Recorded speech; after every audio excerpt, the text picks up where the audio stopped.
जय श्री कृष्ण। राधे राधे।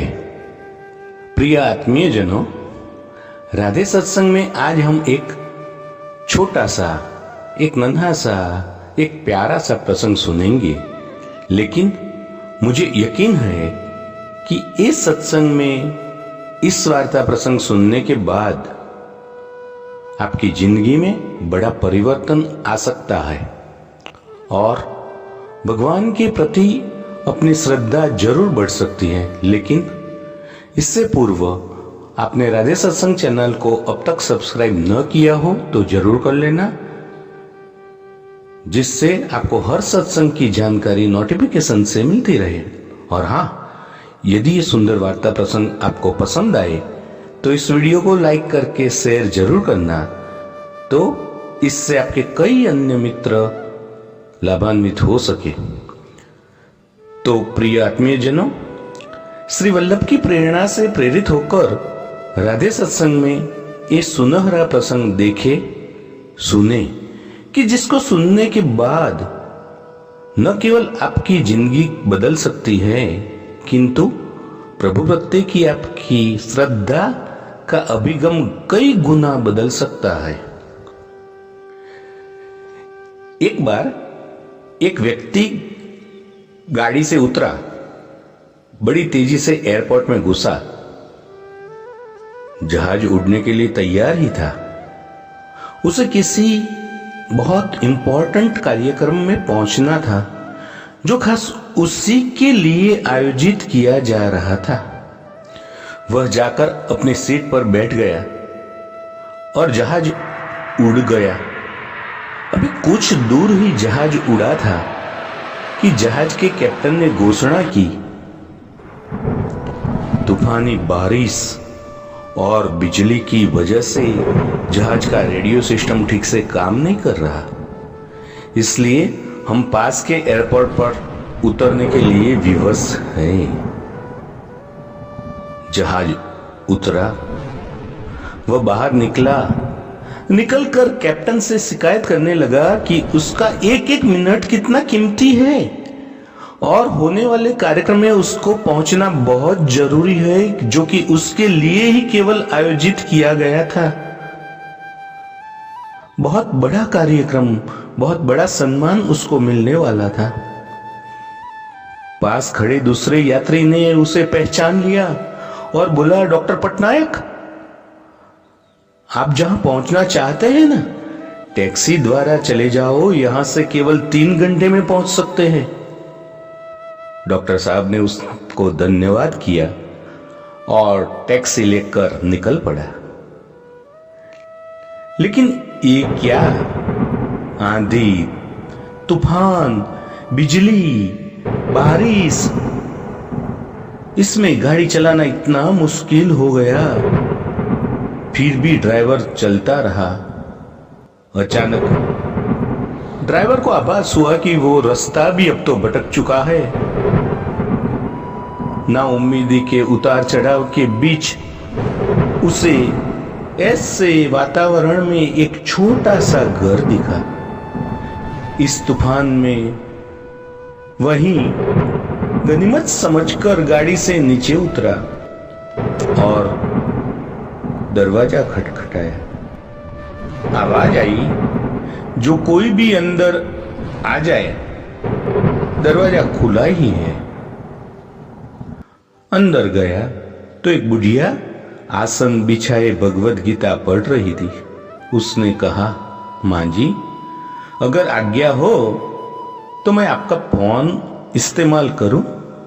बुढ़िया मुस्कुराई और बोली, बेटा, कौन सा फोन, यहां न बिजली है न फोन, लेकिन तुम बैठो, सामने चरणामृत है, पी लो, थकान दूर हो जाएगी और खाने के लिए कुछ न कुछ फल मिल जाएगा, खा लो, ताकि आगे यात्रा के लिए कुछ शक्ति आ जाए। डॉक्टर ने बुढ़िया का धन्यवाद किया और चरणामृत पीने लगा। बुढ़िया अपने पाठ में फिर खो गई थी कि उसके पास उसकी नजर पड़ी कि एक बच्चा कंबल में लपेटा पड़ा था। जिसे बुढ़िया थोड़ी थोड़ी देर में हिला देती थी। बुढ़िया की पूजा हुई तो उसने कहा, मां जी, आपके स्वभाव और व्यवहार ने मुझ पर जादू कर दिया है। आप मेरे लिए भी प्रार्थना कर दीजिए ना, ये मौसम साफ हो जाए। मुझे उम्मीद है आपकी प्रार्थनाएं अवश्य स्वीकार होती होंगी।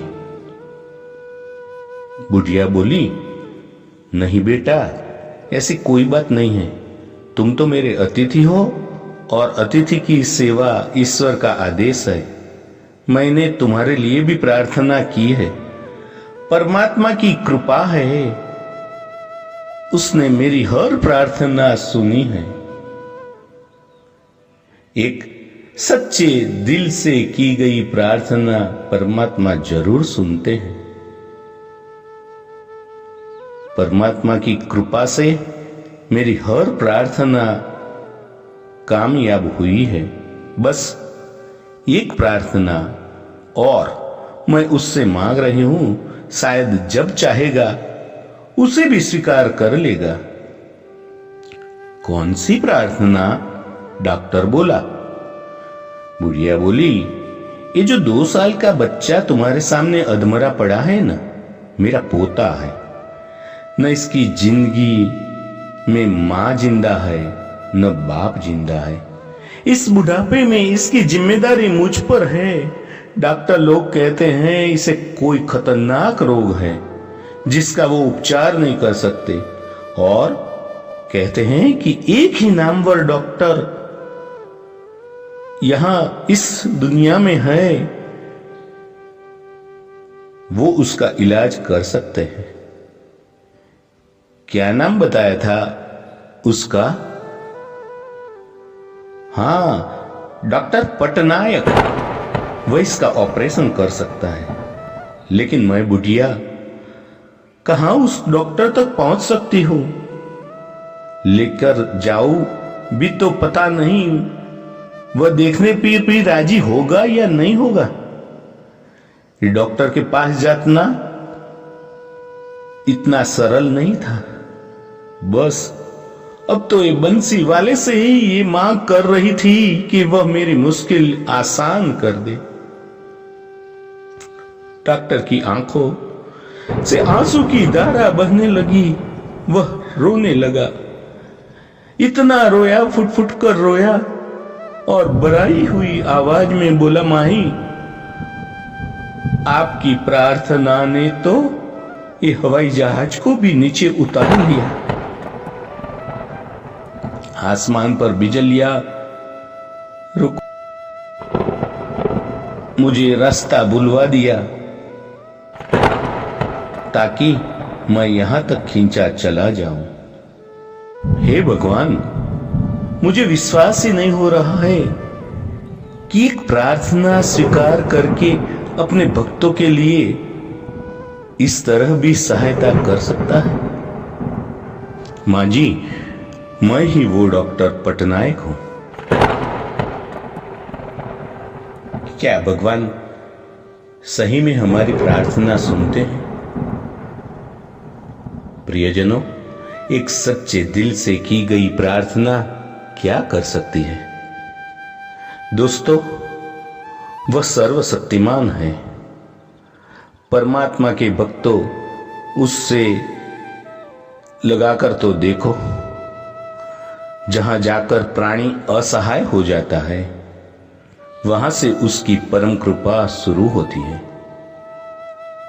यह बिल्कुल अच्छी तरह से जान ले कि सच्चे दिल से की गई प्रार्थना जरूर कामयाब होती है और भगवान सही में हमारी प्रार्थना सुनते ही है। तो प्रियजनों, परमात्मा की परम कृपा का ये अति सुंदर प्रसंग के साथ आज के राधे सत्संग को श्री वल्लभ के चरणों में समर्पित करके यही विराम देते हैं। फिर मिलेंगे राधे सत्संग में नए सत्संग के साथ। लेकिन इससे पूर्व अगर आपने राधे सत्संग चैनल को सब्सक्राइब न किया हो तो जरूर कर लेना, जिससे आपको हर सुनहरे सत्संग की जानकारी नोटिफिकेशन से मिलती रहे और आप अविरत सत्संग गंगा में स्नान, पान और आचमन करते रहे।